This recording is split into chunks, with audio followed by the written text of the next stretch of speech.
I'm JJ Barnes, and I'm the author of Lilly Prospero and the Magic Rabbit. This is my first book, and I'm very, very proud of it. It's the first in the Lilly Prospero series. It was released in 2016, and it's available in paperback and as an ebook. My cat's here, sorry. I am starting a new series where I will be doing a reading. I'm going to read a chapter every week.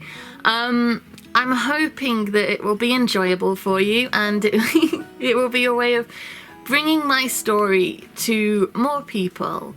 If you prefer to listen to stories, I'm hoping this will make it fun for you. And yeah, I'll be releasing it completely free, one chapter a week read out loud. If you want to buy it as a copy to read it, I'll have all the links below, obviously. And yeah, I hope you'll enjoy it. So I'm going to read a chapter a week, and I'll start now. So, my book is dedicated. It says, my first book is dedicated to my first child, Rose. My two biggest goals in life were motherhood and to be a writer. Both have brought me joy, but Rose brought me true love. And I stand by that because, yeah, my first book and my first child. Chapter 1. We found her. We found the life giver. Karen Archer looked up from her desk, calm and poised, not betraying the all-consuming excitement that was surging inside her. The pale-skinned assistant in front of her was practically vibrating, her translucent blue eyes full of triumph. And the bracelet? Still on. The curse holds. Karen Archer nodded thoughtfully, considering the next step in this longed-for development. Thank you, Fawn. Bring me everything you have, and I'll start the process for bringing her home. Lilly Prospero stood outside the gates of her new school and nervously twiddled the crystal on her charm bracelet. Nerves bubbled in her chest but she tried to push them down as she scolded herself, rubbing her wet palms on her new green school jumper. If she behaved in the right way, spoke to the right people and liked the right things, she could actually become one of the popular kids. She could have friends and fun for the first time in her life. She could be the person she'd always wanted to be, instead of the lonely loser she'd always felt like. If she didn't screw it up, and she knew how big an if that was. Fixing a confident smile to her face and wishing she was anybody else but her, Lilly stepped inside the school grounds and headed through the crowds of fellow green and grey-clad pupils towards the imposing building at the end of the path. Rifling through her bag, she looked for her welcome sheet, hoping to find the map of the school so she could find her way to her new form room without making a fool of herself. As she turned the corner onto the playground, she walked smack into a red-headed girl, knocking the bottle of lemonade the girl was drinking down her front. "Oh my God," gasped Lilly, staring in horror at what she had just done. "I'm so sorry." "What the hell are you thinking?" screeched the girl, her green eyes flashing with fury as she plucked at her now soaking wet sweater. "Are you blind?" "No, I'm new. I'm sorry. I'm Lilly," Lilly stuttered, hating herself for talking like an inarticulate fool. The girl tossed her mane of red curls back over her shoulder and glared at Lilly with eyes heavily adorned with mascara. "Get out of my way," she spat venomously. Lilly stumbled backwards and let the girl past, watching as she stalked away towards a group of girls who stood watching, open-mouthed. Scurrying away and starting across the playground towards the classroom, Lilly gave herself a pep talk. She tried to reassure herself that even a poor start didn't mean hope was lost. She could still get her act together and start her new life with style. If she didn't screw it up anymore. Big if. As she approached the door, she felt someone tug at her arm. She turned, expecting to see the red-haired girl ready to give her some abuse, but nobody was there. She looked around for a moment, confused, then went to keep going before a more violent tug wrenched at her, dragging her to the ground. She cried out in pain and shock as her knees scraped across the tarmac, clutching at her arm where her shoulder had been pulled. A strange feeling of fear creeping through her. She looked around wide-eyed, desperately searching for her attacker, but still nobody. She tried not to cry, blinking frantically, her grazed knees stinging and her pride destroyed. Around her, faces laughed and fingers pointed. The red-haired girl was approaching, flanked by her friends. A smirk of glee splashed across her face as she took in Lilly's sprawled form. They walked past her, stepping over her bag and the scattered debris that had fallen, and walked into the school, laughing. Lily sighed in despair. All hope was lost. She would forever be Lily. Lily the klutz, Lily the loser, Lily the terminal failure. She wanted to cry, but knew that crying on her first day of school in front of everyone would be tantamount to a death knell for her. Picking everything up and stuffing it into her bag, Lily hurried into the school and away from the cackling audience. She rubbed at her eyes with the sleeve of her jumper as she sniffed fruitily, and then went to twiddle at the crystal on her charm bracelet, but found her arm bare. The bracelet was gone. Cursing her luck, she looked around on the floor, felt up inside her sleeve, and hunted through the things in her bag, but there was no sign of it. Her heart broke, and she felt fresh tears begin to creep their way into her eyes. "Are you okay?" Lily looked up and saw a good-looking sixth form boy with thick dark curls and dark brown eyes leaning on the door with his arms crossed, watching her. "I lost my bracelet," she spluttered, sniffing in embarrassment. "I'm new." "I guess that. I'd have noticed you before otherwise." He spoke with an easy confidence, his eyes fixed to hers. Lily's mouth went dry and her heart raced as she tried to find something interesting or witty to say. She failed. Her mind was blank. She wasn't sure she knew English anymore. Her tongue felt fat. "Do you know where 10D's form room is?" she asked eventually. Then put her face in her hands as she realised she was officially a lost cause. "Down the corridor," he said, smiling, dimples framing his mouth in an amused smile. He seemed very aware of the effect he was having on her, and he seemed to be enjoying it too. "To the left. Mrs. Robinson's room." "Thanks," said Lily awkwardly, and went to step forward. He didn't move from where he was leaning, and Lily wondered if she was supposed to wriggle past him or wait for him to leave. She looked at her feet shyly, tucking her bob brown hair behind one ear, and when she looked up again, he'd disappeared. She looked around, wondering where he'd gone, and feeling both relief and disappointment, then hurried down the corridor and found her form room, just before the school bell rang. Pushing open the door, Lily stepped into the room and was confronted with the red-haired girl she'd bumped into earlier sitting on a desk surrounded by her friends. "You," she spat, looking her up and down in disgust. "What are you doing in here?" 10D, my form," Lily stuttered as she tried to gather her words and force her hands to stop shaking. "I'm new." "You said," she snarled, rolling her eyes at one of the girls next to her, right before tipping lemonade all over me. Lily was aware that all eyes were on her, and none of them held kindness. She hesitated, unsure what she was supposed to do and feeling like an idiot, when behind her the door opened again and a woman bustled in, carrying a stack of folders and a hot mug of coffee. Look out," she said, ushering Lily out of the way, dropping everything except the coffee onto her desk. "You must be Lily. I'm Mrs. Robinson, your new form tutor. If you'd like to take a seat by the window across from Saffron there," she said, gesturing to where the red-haired girl was sitting, glaring, "we can get started." Lily shuffled towards the desk and sat down awkwardly, determined to keep her head down and avoid too much unwanted attention. Blending into the background was her preferred state, especially when things were already going so badly wrong. Around her there was chatter and busy movement as her classmates sat in their seats and exchanged gossip with their friends. She heard the words "new girl" far too often for her liking, and she sunk lower in her seat, keeping her grey eyes firmly on the desk in front of her. "We have a new pupil today, ladies and gents," Mrs. Robinson announced, clapping her hands together to summons the attention of the masses. Lily felt her gut tighten. No, why? No, please, no. "So even though there's only a few weeks left until the summer, let's all try to make sure she feels like this is her home. Why don't you stand up and tell us a bit about yourself, Lily?" Around the room, faces spun to stare at Lily. This was it. This was how she was going to die. Hi, I'm Lilly Prospero," she said as she stood and held up a hand in an awkward wave, and wished she was anywhere else but there. I'm 15, and we moved here because my mum got a new job. Well, it's not a new job, it's the same job, just for a new person. She's an accountant. She was working for a big company in the city, but then got cherry-picked by some rich client who wanted a private accountant, so we moved here so she could work for just him. So that's why I'm here. Now. Not there. And, I like painting and drawing.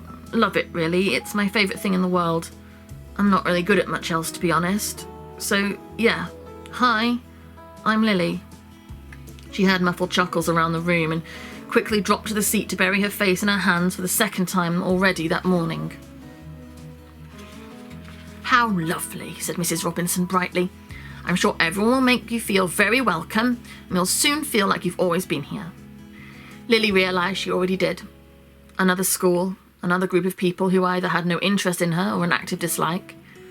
More classes she knew she would be rubbish in, and more drudgery she was fed up of before it had even begun. Same reality, new location. After register was taken, Lily, trying to memorise her surroundings, started following the crowd towards their first class of the day. Something she was dreading. Maths. Walking down the corridors, Lily felt her skin prickle and quickly turned back.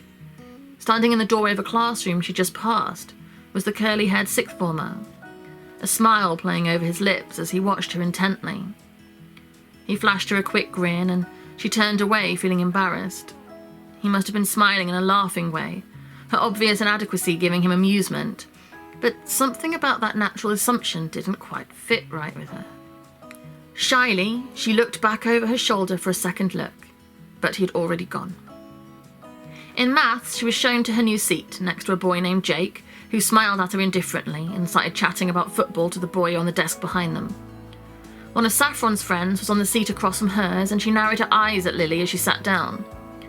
Lily looked away quickly and stared at her hands, accepting the sheet of fractions that landed in front of her from Mr. Tristan, and tried to focus her mind on the task at hand. Lily's mum was amazing at maths, and excelled in her accountancy work because of it. Her father, the manager of a cleaning products company, spent all day looking at spreadsheets and numbers. For them, maths was as simple as speaking English, but for Lily, it was like trying to learn Portuguese. She frowned and started scratching at the paper with her pencil, trying to force the numbers to obey her will and failing. After 10 minutes, she began to look around as boredom started to take over. She let her eyes wander over the display boards and bookcases and check out her new classmates, distracting herself from the painful work she was supposed to be doing. Saffron was tapping away rapidly on her calculator, scribbling answers down, working down the third page of work as though it was no challenge at all. Suddenly, as Lily watched her enviously, Saffron turned and caught Lily's eye. Without hesitating, Saffron shoved her hand straight up in the air and called out, "Mr. Tristan?" "Yes, Saffron?" "The new girl was just trying to copy from Maisie's page," she said, pointing an accusatory finger towards Lily. On the desk across from her, Saffron's friend looked aghast. Lily's mouth fell open and she tried to protest her innocence, but found just a strangely strangled squeaking is all that came out. Mr. Tristan came over and looked at Maisie's page and then at Lily's. "Well, she's not making a very good job of it," he said, with a condescending tone as her classmates began to laugh behind their hands. "It looks like you'll have some catching up to do, Miss Prospero." Lily felt her face redden, and she stared down at her work she was doing, utterly mortified. She hated Saffron. Hated her. Her confidence, her beauty, the obvious popularity she courted with ease. Saffron had everything Lily had ever wanted, and how she loathed her for it. She wished Saffron could feel a shred of the embarrassment she had been feeling since she arrived at that school. Just once. Just to take her down a peg or two. Staring at a particularly difficult question, Lily idly began doodling on the edge of her worksheet. She drew a fluffy round body, beady eyes, and 8 long spindly legs. She smiled at the little cartoon spider momentarily, then forced herself to concentrate back on her work, staring at her calculator and trying to figure out if any of the symbols on it matched those on the question. "Ah!" came a scream from across the room. "Help me!" Saffron fell from her chair, scrambling backwards, panic on her face and her chest heaving as she panted in horror. "Saffron?" asked Mr. Tristan, hurrying over. "What on earth is the matter?" "Spider! A huge spider!" she howled, ignoring the laughter that was resonating around the room as she thrashed around on her bum, wildly rubbing at her hair in case the offending creature had nested in her curls. "It looked poisonous!" "Don't be ridiculous. There are no poisonous spiders in England. Mr. Tristan said dismissively, carefully lifting things from Saffron's desk and peering around on the floor nervously. Are you sure you saw one? There's nothing there now. Certain, she said, dragging herself to her feet and trying to regain some dignity, smoothing down her skirt and fluffing her hair. It was there. I saw it. As Saffron hesitantly lowered herself back into her seat, Lily caught sight of a large black spider scurrying across the floor and out under the door. She grinned to herself, a peculiar sense of vindication filling her, and moved some of the papers on her desk and looked around for the spider she'd sketched before. But it was gone. After maths, they moved into history, where Mr. Stubbs, who smelled strongly of coffee, reeled off information as though he were a human textbook. Then to geography, where Dr. Murray got excited talking about a mountain in Peru. Lily sat through each class, listening and making notes, but struggling to care about the information she was trying to process. At lunchtime, Lily decided to take herself for a walk around the school grounds, partly to familiarise herself with the place and partly to avoid confrontation or humiliation. She wandered along, chewing on her egg sandwich and watching the groups of friends chatting and playing board games. Finishing her sandwich, she shoved the box back into her bag and her sleeve pulled up, revealing her bare arm. She looked sadly at the spot where the bracelet should have been and wondered if it might have been handed in at the school office, deciding to go and ask. As she walked around the building towards the office, balancing precariously on the narrow curb, she spotted the curly-haired sixth former leaning against a tree, chatting idly to Saffron, who was gazing at him in adoration. He spotted her, stopped talking to Saffron, and held eye contact with her. She wobbled and lost her balance, stepping heavily onto the road. Saffron turned to see what had stolen the object of her desire's attention, and Lily darted away in panic, dropping the boy's gaze and disappearing around a corner. The last thing she needed was to enrage Saffron further, and she had a suspicion that attention being stolen from her would certainly do that.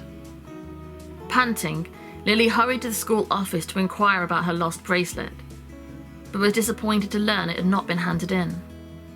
Sighing, she turned away, dully accepting the bracelet was lost and feeling her chest tighten in grief.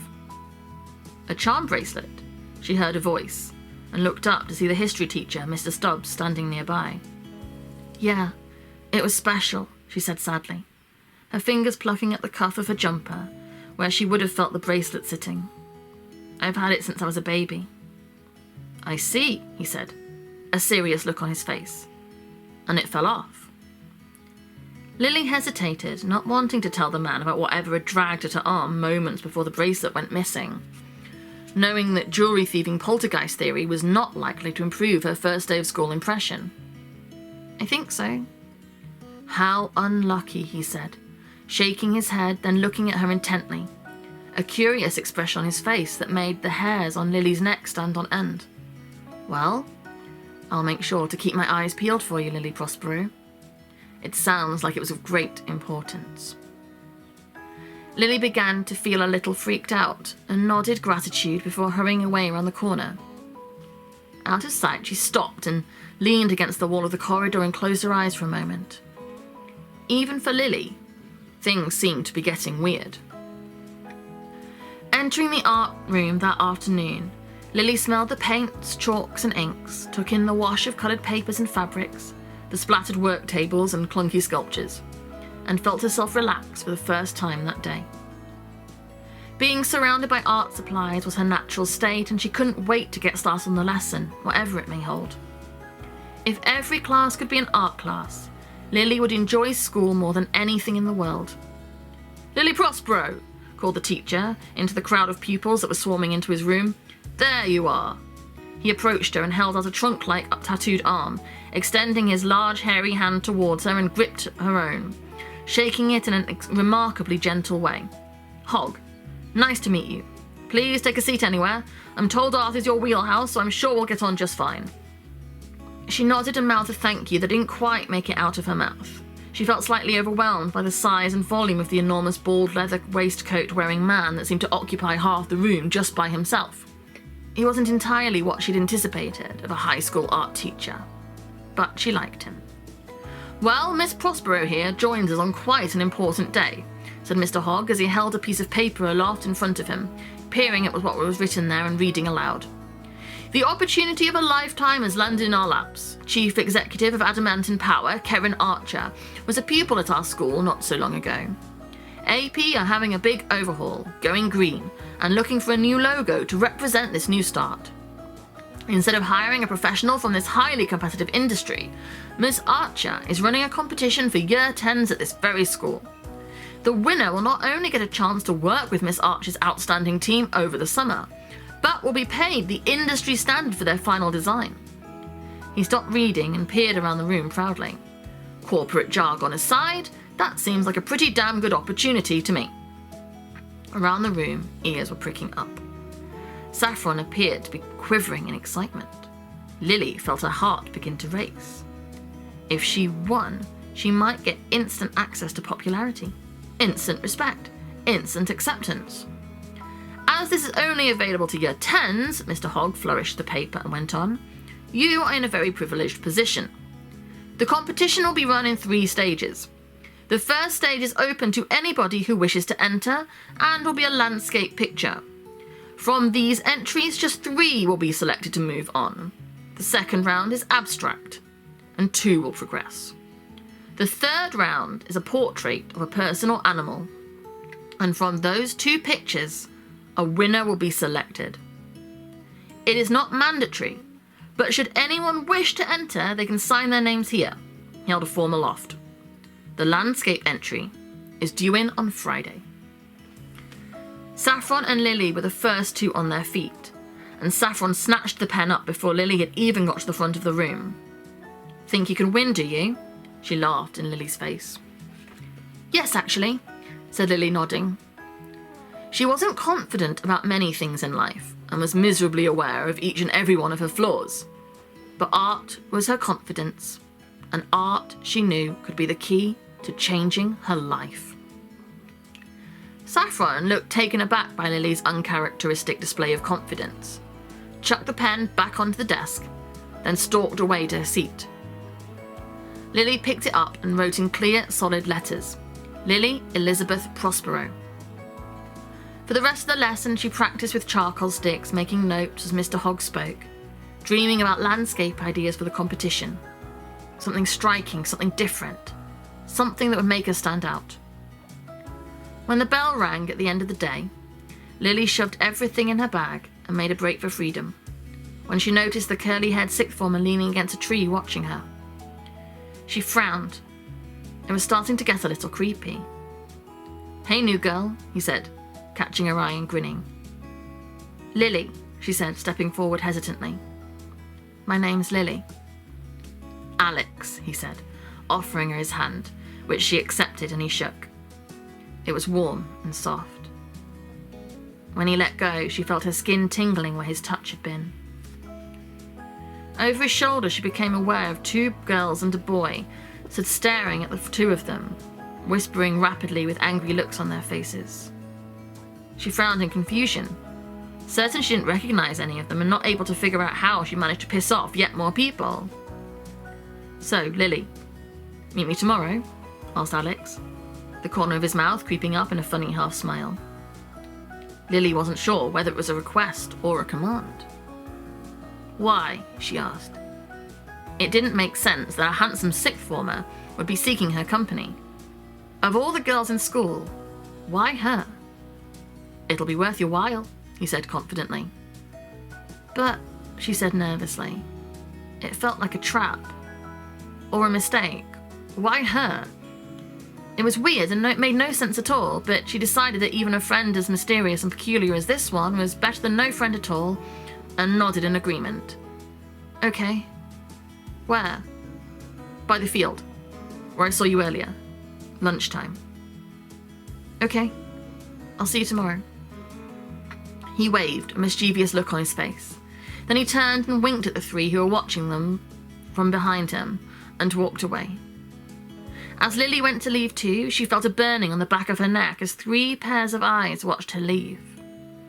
She tried to walk away slowly and calmly, but as she heard footsteps approach from behind, she dropped all pretense and ran. So, that was chapter 1 of Lilly Prospero and the Magic Rabbit, my very first book. I hope you enjoyed it. I'm going to be releasing a chapter every week like this. I'm just going to read it, and yeah. Thank you very much for being with me, and I'll be back again soon. Bye.